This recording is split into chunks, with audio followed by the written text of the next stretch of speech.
Alrighty, so let's just jump straight into it. Today we're going to get started from 2 on the dot because the timing will be a little tight for this one.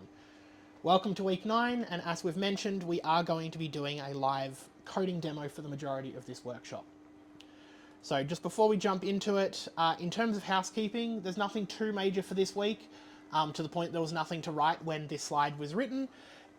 Just again, keep in mind this week's lab is the 2D game, which is the final lab that is part of any of the assessments. It's P8 2D games. After that point, there is only one final pass task, which is a learning reflection, and that takes probably all of an hour, maybe 2, depending on how thorough you're being with it. My suggestion is just go through the pass tasks as quickly as you can, and then if you're aiming for those higher grades, if you haven't already, start working on the credit tasks and the distinction task. Now, in terms of rapid prototyping, we've talked a lot about this. We've talked about prototyping, playgrounds, micro games. Again, this sort of concept for your custom project, which is your final assessment, if you're going for a distinction grade above 70, or if you're going for a high distinction. We are still conscious of the time elements to it though. So when we're trying to get you to think about custom projects, we do want you to think carefully about scope, which is why we've been saying a prototype, so showing off some core mechanics, or a playground where you don't really have a level, but you have something set up that you can just showcase the mechanics working, or at most something like a micro game, which is a very small game. You could consider this something akin to something from a game jam. So any sort of game jam game, those are typically done over the course of a weekend, obviously by people who have a bit more experience coding, so they might look a bit more polished, but those are the sort of scope that you should be looking for this custom project. Yeah, today's workshop is really good at showing you how to take a project, break it down into little bite-sized pieces of mechanics, and also crucially how to get started. I think with your micro games, it is true they're going to take longer than you think, but it's also true, and this works in your favor, that the barrier to entry is lower than you think. So by the end of this workshop, I hope you are feeling a little more confident in how to begin your project. Yep.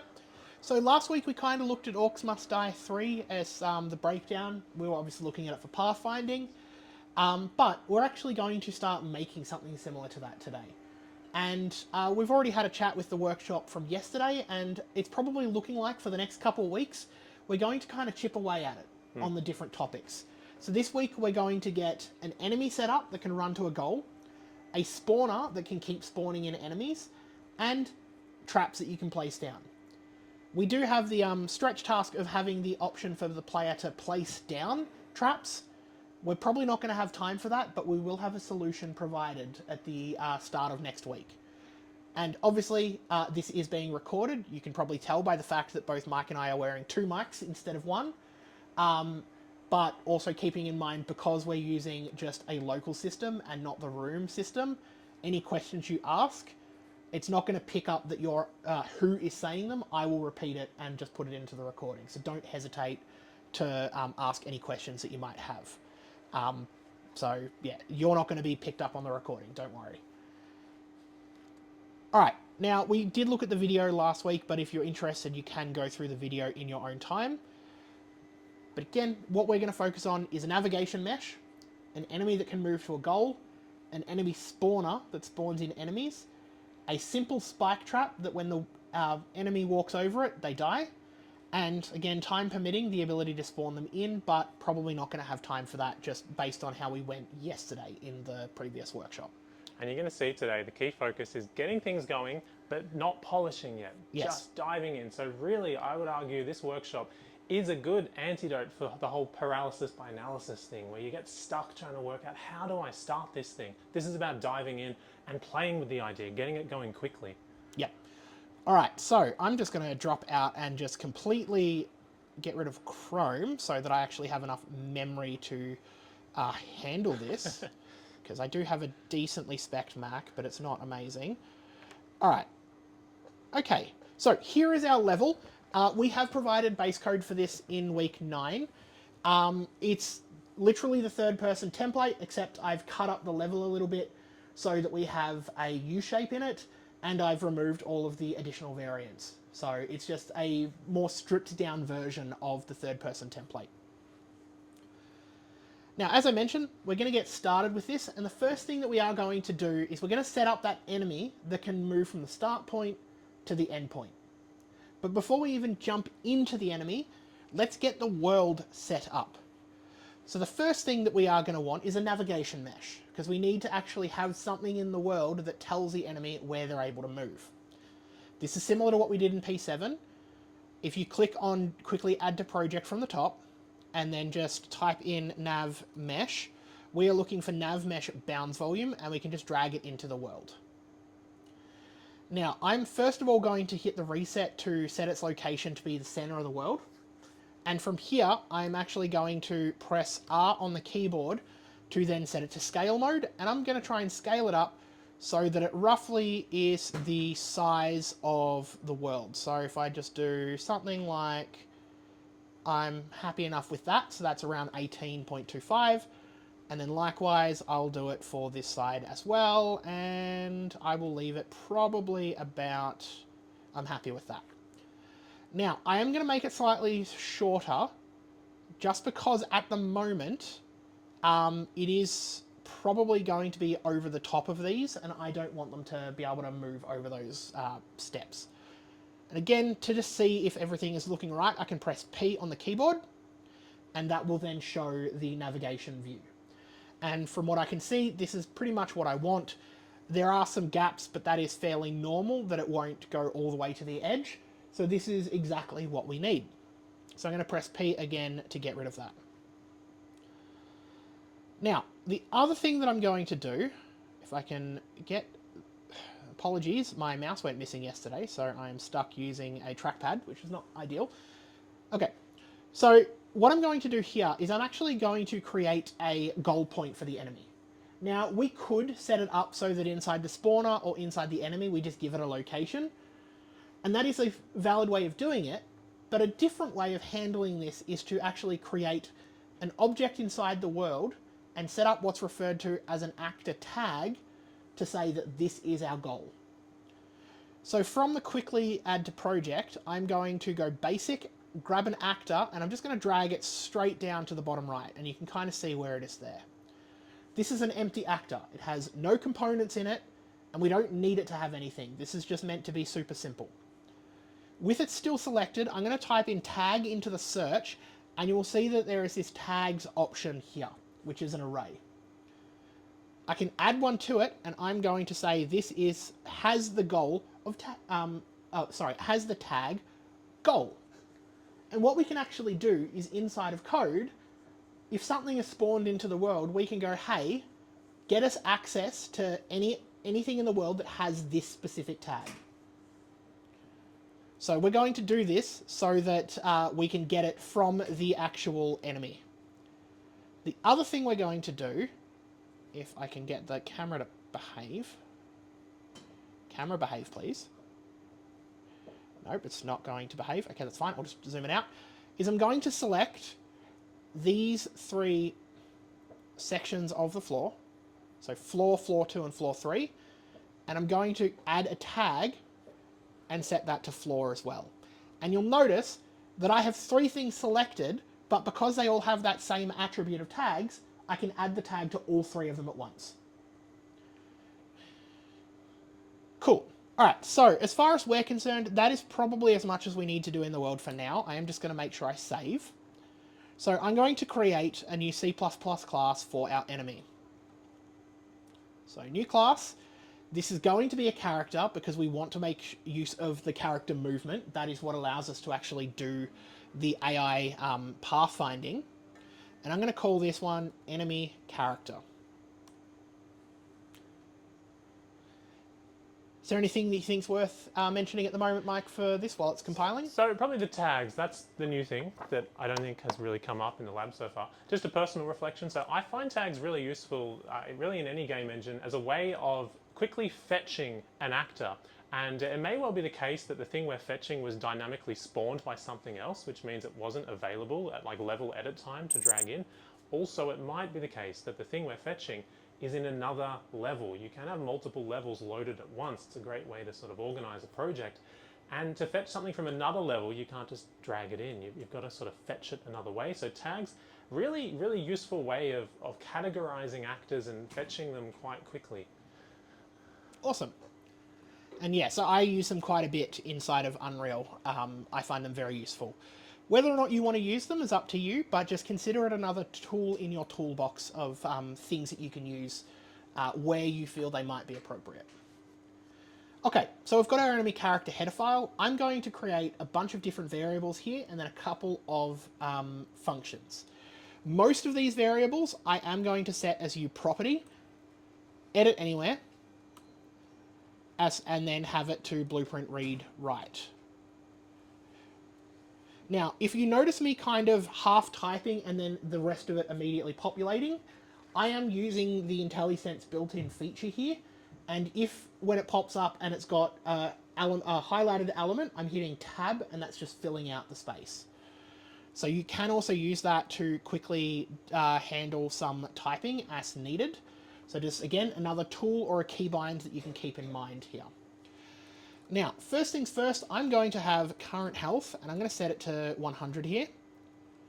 I'm going to do another uProperty, and for this I just have got it on the clipboard, just because I'm going to do it a lot. Max health set to 100. I'm going to also do a float for ragdoll time. And I'm going to set that to roughly 5 seconds. I'm going to have a boolean. This one doesn't need to be exposed, so I'm just not doing it with a uProperty. B is ragdoll. Set it to false. And then finally, two more, which is ftimer handle, ragdoll timer handle. And lastly, navigation system, v1. Now, one thing I will notice here, if I hit tab on this to autocomplete, it's going to pop up and say, hey, do I want to include it, forward declare it, or elaborate further? I'm going to hit enter to include it, and that will actually add the include statement automatically for us up the top. So you'll see that that's now been added. So this is, again, another useful thing that you can do. You can do it this way, or you can hit, I think it's Command Tab, or it might be Alt Tab on different ones to actually then have that pop-up appear as well. So this is going to be a pointer to the navigation system.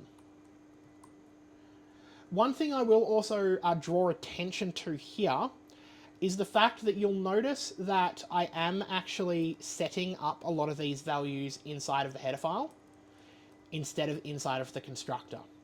This is fine, and we are okay with you doing this in your projects. All that we generally ask is that you're consistent about it. If you're going to use the constructor and set up the default values there. If you're going to do them inside the header file, don't have some of them in the header file and some of them in the constructor. Just try and keep it consistent. That consistency in how you program is really important.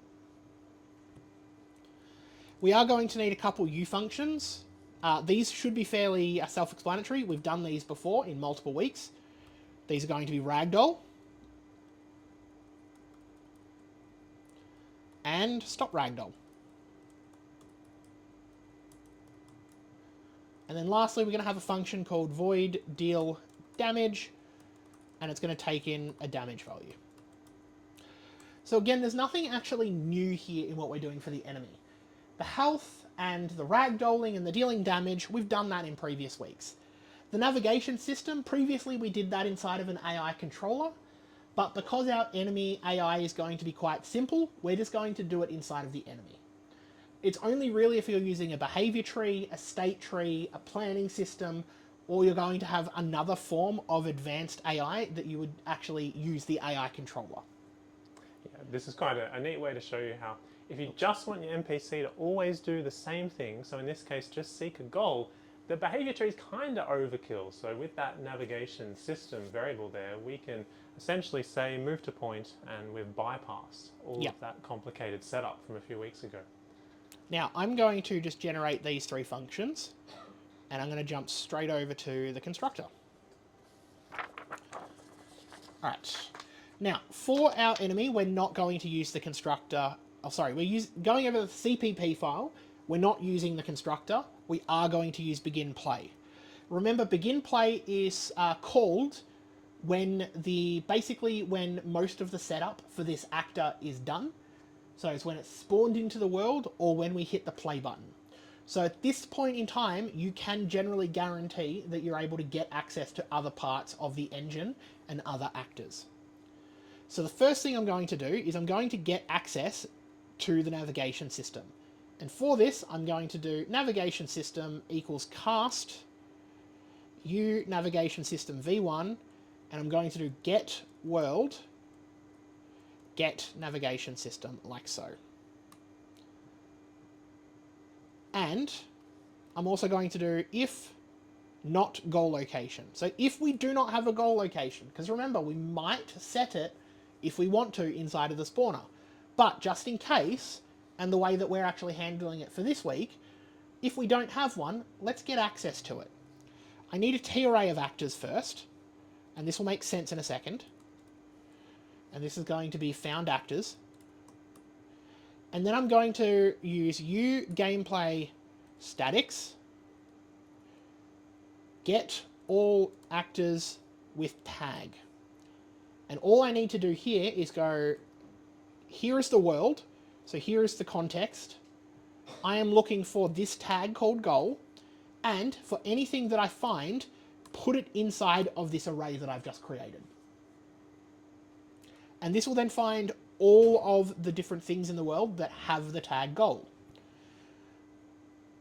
The other thing that I'm going to do is I'm going to do AI controller pointer temp controller equals cast AI controller there get controller.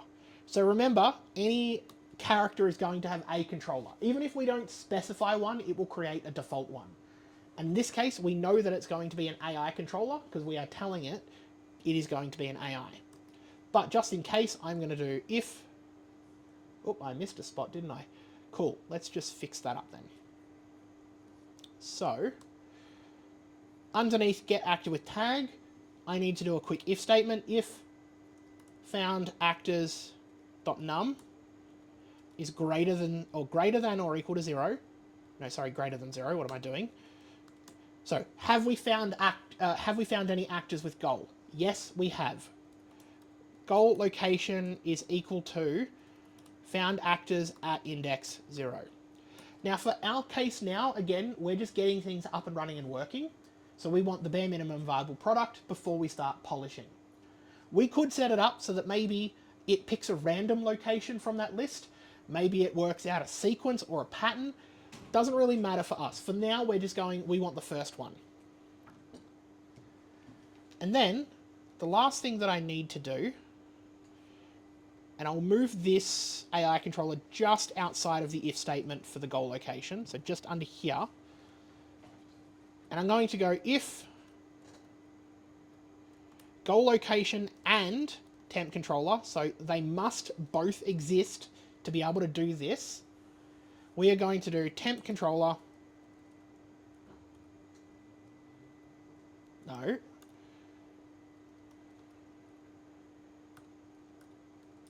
Move to location. And we're going to give it goal location, get actor location, like so. So if we actually have a controller, we're going to say, all right, cool. I don't care that you're just a simple AI controller. I know that you have functionality for move to location. I want to move there. So we're still using the AI controller, but we're not actually creating anything custom of our own for that. And with that done, that is all we need for our begin play. We get the navigation system, we get a goal, and then if we're able to get the goal and have a controller, we start moving to it. And that's all this enemy is going to do. Yep, I remember goal location is the actor. Get actor location, that's pulling the vector out of that, yep, which is what that function wants. Correct. So it is getting this particular tiny little dot over here, the location, which in this case is going to be 1300, negative 1690, and then 0 on the z-axis. Tick, we're not using. Set up player component, it is not a player, we're ignoring that. We're going to focus straight on these ragdoll functions. Now, for our ragdoll function, this is going to be very, very similar, i.e. identical to what we did for our physics week. So this is just going to be get mesh, set collision profile, profile name, ragdoll, get mesh, set simulate physics to true, get capsule component, set collision profile name to no collision, and then get world, get timer manager, set timer, and this is going to be our ragdoll timer as the handle. Passing ourself, give it a reference to a enemy character stop ragdoll. Did I seriously spell that wrong there, did I? This is recording, sorry. Cool, how did I manage that? Okay, cool, let me just double check that that is fine, and that is fine, yeah, cool. How many of these mistakes did I make? That's impressive. Cool. That is fine. Let's quickly fix that up. And we're going to do stop ragdoll. So it'll call the stop ragdoll function after ragdoll time. So that'll be 5 seconds. And then we want it to be false because we don't want it to keep calling. So what we're doing here is we're setting the timer. We're going, okay, here is a link to our stop ragdoll function that we've created previously. And call this in 5 seconds, basically.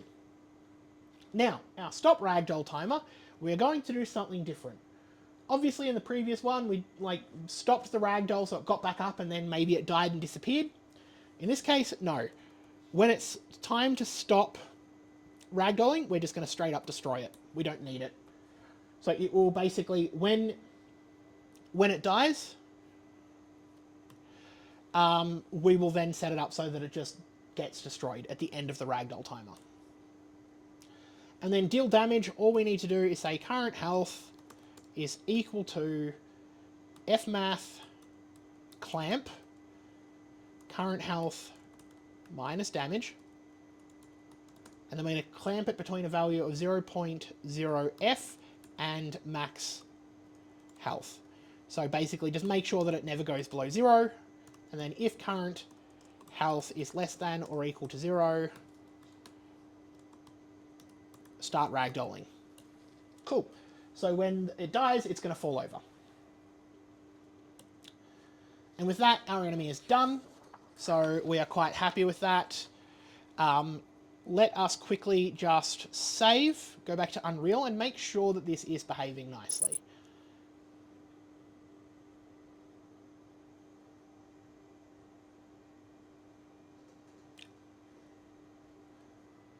Is there anything that you think of mentioning while we're waiting for compile, Mike? Or No, not especially. We've sort of reflected on the tags and the navigation system there, which is the only new stuff, really.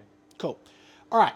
So we're going to create a blueprint subclass of this enemy. So I'm going to right click on it, create blueprint subclass, and I'm just going to call it BP_enemy character.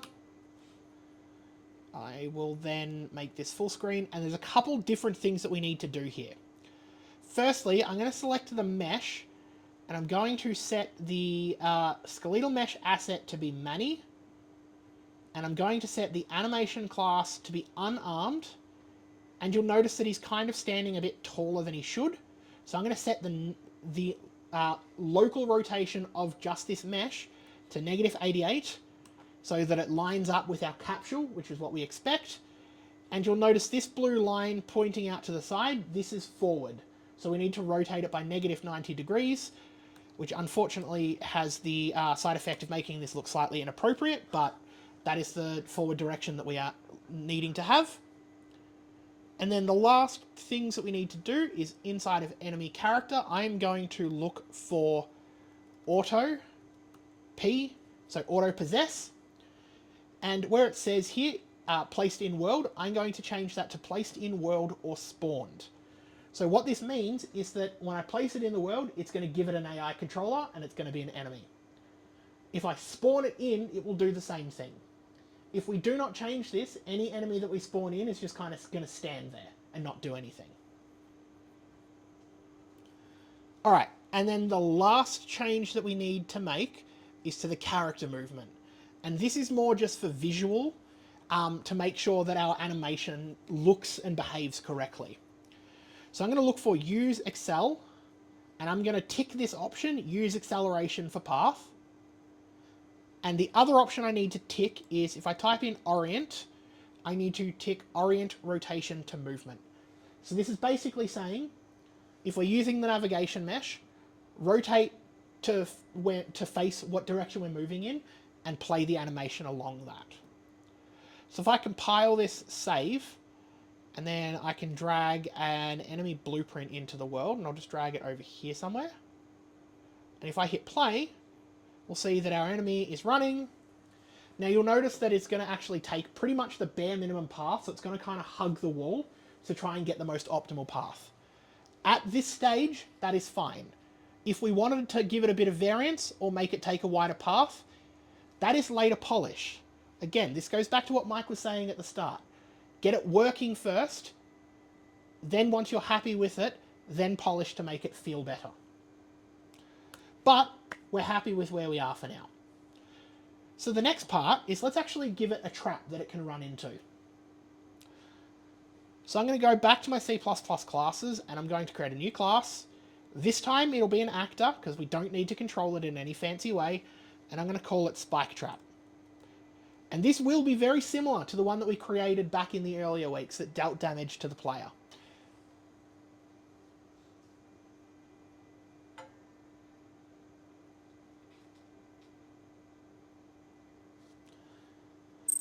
Alright, so inside of our header file, I'll create some properties first. Oh, nope. So I want new property, edit anywhere, and I will just copy that so that it's on my clipboard again, because I will need that later. We're going to have uStaticMesh component, and I'm just going to call this the spike mesh. We're also going to have uBox component, and again I'm going to hit enter and it'll ask me to include it. Yes. And this is going to be the collision component, so this will be what we collide with, or what the enemy collides with. I'm also going to have a float called delay timer, and I'm going to set this to 5, but again we're making a U property so we can edit this later, and the reason why we do have this as a edit is so, as an edit anywhere, so that if we created add-ons or power-ups, for example, or upgrades, we maybe want to decrease the delay timer, so we make it exposable elsewhere. We need 2 more variables, bool b is recharging, I'm going to set that to false to begin with, and float current time. So for this one, I'm actually going to not use a timer, I'm just going to do it inside a tick. The last thing that we need is a U function, and this is going to be our onOverlap. Now, this is a very good, this is going to be a very good example of functions that you are probably never going to remember the exact signature for, and always just copy them from previous notes, or look up the actual definition on it on the documentation. Sorry, the documentation. Because I tell you now, I can never remember this one, but I do have it written down. And it's fine. You don't have to actually remember all of these things. So I'm going to do uPrimitive component, overlap, comp. We want a actor, other actor, uPrimitive component. While Josh is typing out this monster function, just a quick reflection on timers. So I probably find myself chopping and changing between writing a manual timer in tick, which you're going to see here, or using the world timer that's built in. I do think though there is something quite pure about writing them manually where you're using delta time and subtracting it or adding it to a value. So it's worth doing occasionally because it is something you can transfer into any engine. Some engines don't really have built-in timers as nice as Unreal's. So there is something quite nice about that. It's worth practicing from time to time. Yeah. And again, we don't expect you to remember this one because this one's a mouthful. Any of the like inbuilt delegate functions, particularly on overlap, is one of the big ones. You just look them up. It's not a big deal. You are not expected by the end of this unit to be able to recite that off by hand. I can't recite it off by hand, and I've been teaching this unit with Unreal since 2020. All right, so let us jump into our CPP file. And we are going to need the constructor for this one. First things first, we're going to do a root component is equal to create default subobject u scene component. Now, you may notice that for our root component, we almost always give it a u scene component, and we never give it like a mesh or something like that. There is a reason for this. Whatever is your root component inside of your actor, you cannot edit a bunch of its properties inside of details. And that includes location and scale, because it treats those as part of the actual actor instead of relative to the actor. So what we need to do instead is we actually set up a basic scene component, and then we get a spike mesh as our static mesh component, and we're going to attach that to the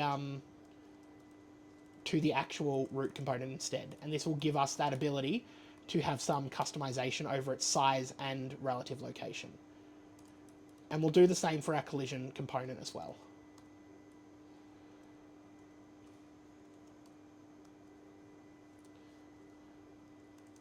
So we'll have these three set up like so. And then all we need to do is we do spike mesh,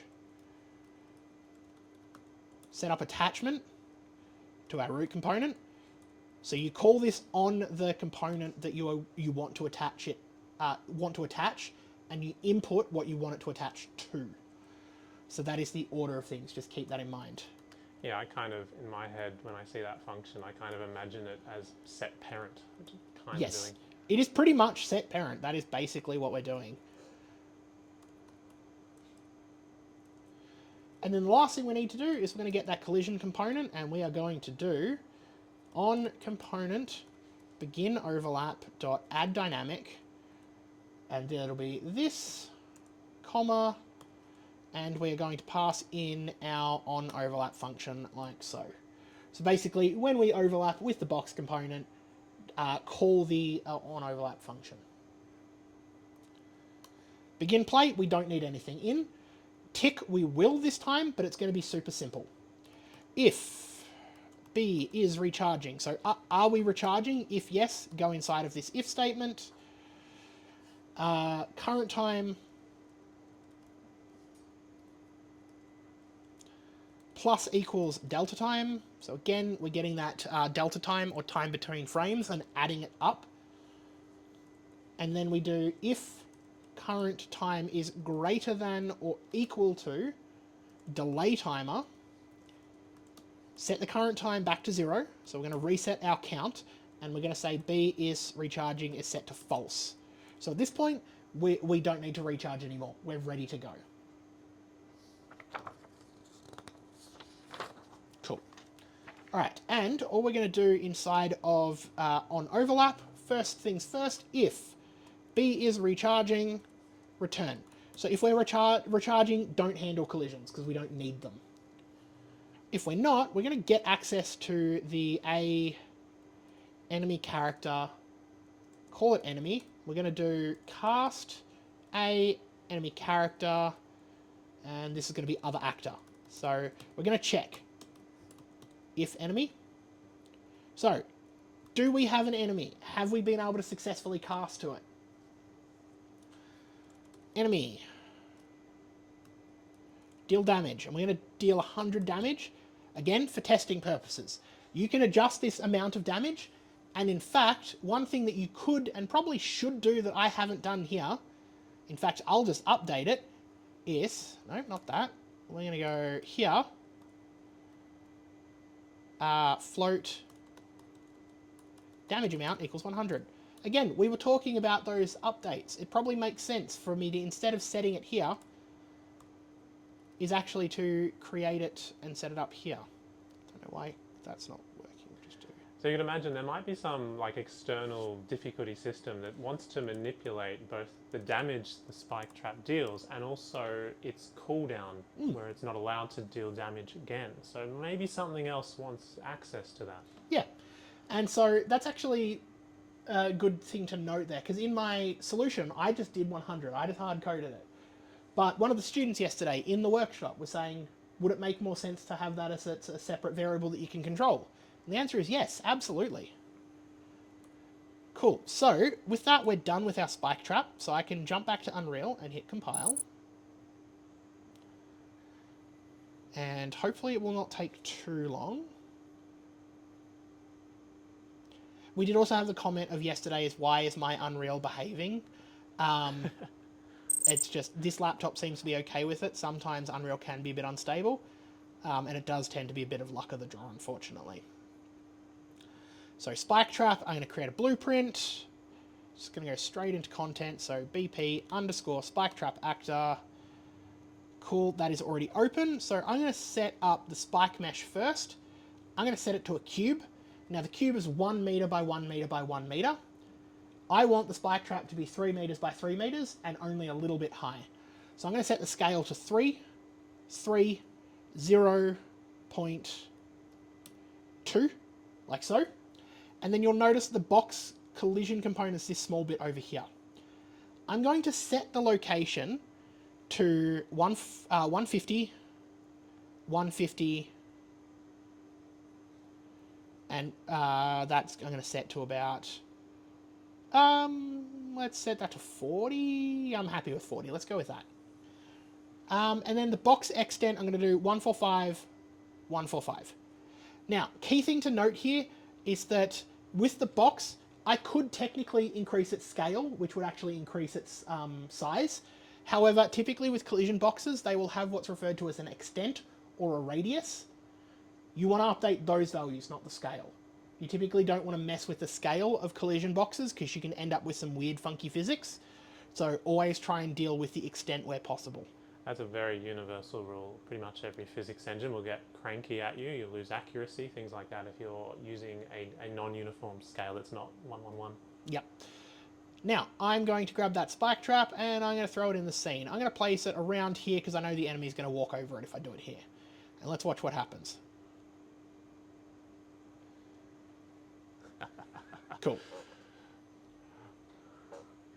And then he should die after 5 seconds. Awesome. Okay, so we've got a spike trap. Awesome, we've got one enemy. Let's actually make something that can spawn enemies now, shall we? Make this a little bit more fun. So I'm going to create a C++ class. I will call, this will be an actor. I'm going to call it enemy spawner actor.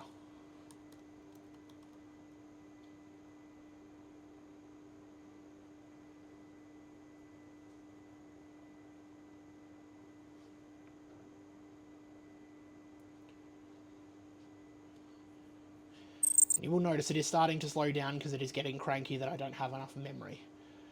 But that is fine. Alright, under public, I'm going to do a couple, U properties.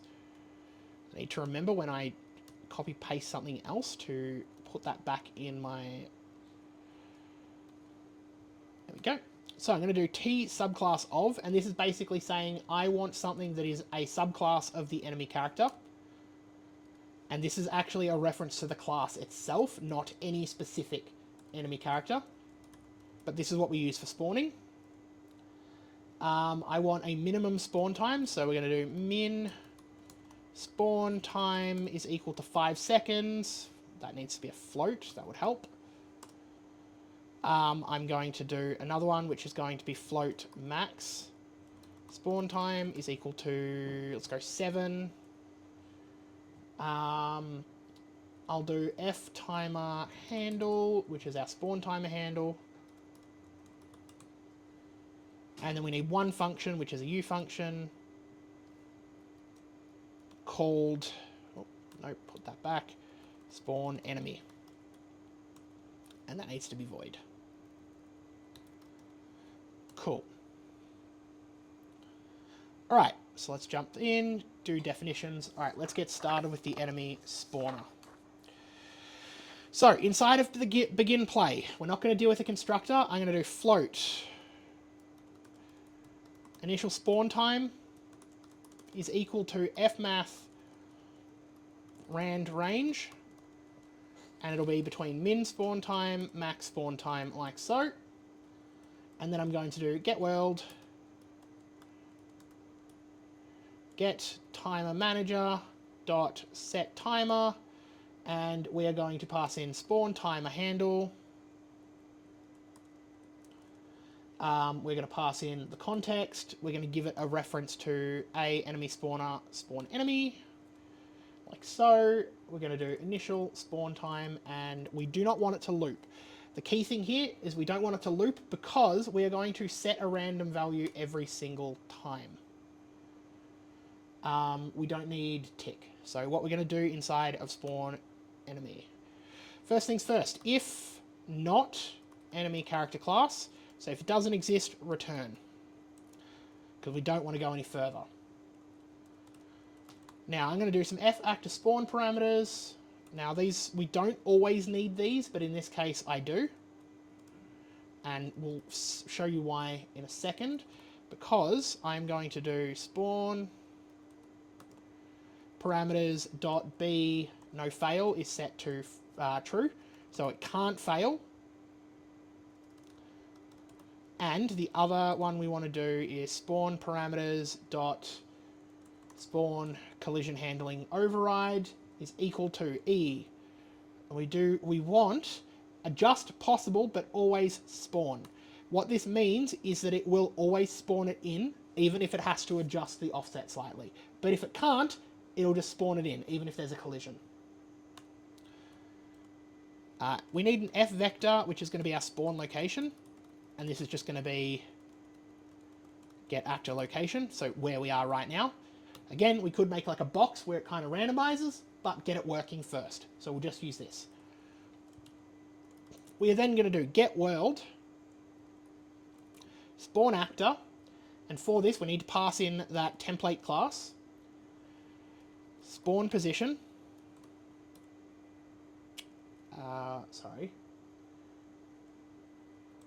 spawn location I called it, to make sure that you're consistent. And then we need F rotator, : 0 rotator, and this needs an ampersand because we're passing in a reference. And that is important. It will tell you if you haven't done this, by the way. And then we also need the spawn parameters. Like so.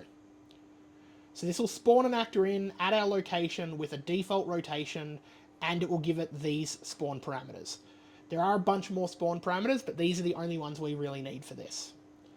And then finally, once we've spawned in an enemy, I'm going to do get timer manager.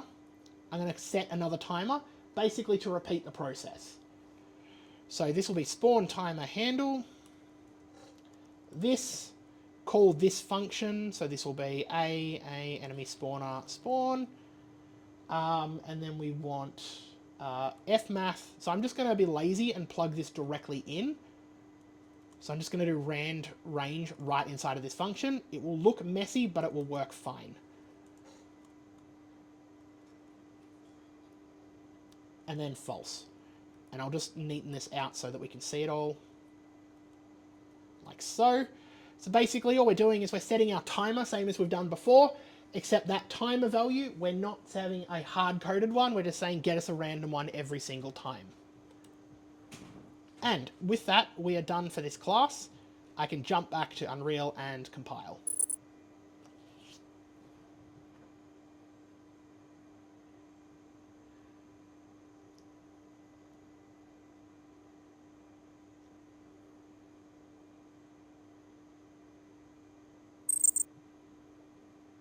Compile complete. And so I will just quickly create a blueprints subclass of this. So this will be BP underscore enemy spawner actor, like so. And really the only thing that we need to change inside of this is we need to give it an enemy character class to use, which will be our blueprint enemy character. So this will be the template that we use to spawn things in. I'm going to delete this enemy, and instead I'm going to grab the spawner. Oh, no, not that one. Delete that. I'm going to grab the blueprint version that actually can spawn things in, and I'm going to place it over there. And save. Now if I hit play, give it 5 to 7 seconds. Cool, so it spawned in an enemy. Okay, cool. Now it does have a countdown, so if the enemies were spawning in faster, some of them would be able to walk over it. The only reason that that's not happening is because I have set the spawn timer set that the minimum is 5 seconds, so we'll always have time to reset. But if I wanted to, for example, grab this spawn timer here and I say, actually, let's go between 1 and 3 seconds. This might be unhappy for my computer, but we'll see. So hit play. Hello. There we go. Cool, so an enemy spawning in. Another one, so that one's just going to collapse. That one's going to make it though. That one will just make it. This one will fall. This one will make it. This one will make it. The next one will fall. So it's got that 5-second delay. But again, this is the point of getting it working first before you then start polishing. So what I would do for this from immediately, I might set up a health value and set it up that when they reach the goal, we take damage. That would be more like the tower defense. But of course, the other thing that I would set up pretty much immediately is giving the player the ability to spawn in spike traps. At the moment, we've just placed one in. We should, as the player, have the option of looking somewhere and pressing a button to spawn them into the world. Unfortunately, we do not have time for this because we have all of 3 minutes left for today's class, which is actually slightly faster than yesterday's. But when we release the solution code for next week, it will have that inside of the code. Just to give you an idea on that particular code, on what you need to do for this, it's pretty straightforward. You'd create a new action, and this action would be just for spawn trap. You would update the IMC default by adding that in and giving it a button. And then all you would do is inside of your, where are we? Our player, not our controller, sorry. We want our character. We've got all of these input actions. Here, we'd create a new one. And we'd create a new function. So instead of having just look and move or do move, do look, do jump start, we would also create another one called do spawn or spawn trap, something along those lines. And inside of that function, would basically go, hey, what's the camera looking at? Get that location, spawn an actor at that location. It's not that much additional code, but unfortunately we do not have the... I say it's not that much code, and then I look and it's like 2 pages. But we will be releasing this as a solution on Monday next week. And what we're also going to try and do, and again, if people prefer that we don't, in fact, we'll just ask this now. Do you want us to do more live demos in these? Because we are more than happy to do one for the next couple weeks, particularly next week, because we're going to swap around saving and loading and intro to tech art. Next week, what we can do for this is we'll come back to this project and we will set it up so that that spike trap actually has a nice little particle effect that has spikes shooting out for when we run over it. And what we might also do is we might start looking at setting up different kinds of enemies that have different ranges for health, and using materials, and a master material in particular, to set it so that they have different appearances, even if they are the same skeletal mesh. Yep, and other like low-hanging fruit, so if you had just made this and you still had 20 minutes free, I guess probably the next things you do, Josh alluded to this, spawn them at a random position within a box rather than always at that exact same point. Maybe even, actually Josh thought of this yesterday, what if you experimented with a different sort of cost in the nav mesh on the spike trap? So they're kind of inclined to run around it. That'll give a little more intelligence, but if there's enough there and they have no choice, they will run into it and get caught. That could be kind of fun. Just keep in mind, the actors that we created for the nav meshes previously, it is possible to attach an actor to another actor. So we could feasibly have one of those nav mesh modifiers attached to the spike trap so that when we spawn in the spike trap, it also has a nav mesh modifier underneath it that modifies that navigation mesh. Now, at the moment, I don't have a dynamic navigation set in this project. I would need to actually change that to set that. But again, that's one tick box in the settings. So that is kind of that low-hanging fruit, as Mike mentioned. All right, with that said, we are done for this week. So I will stop the recording.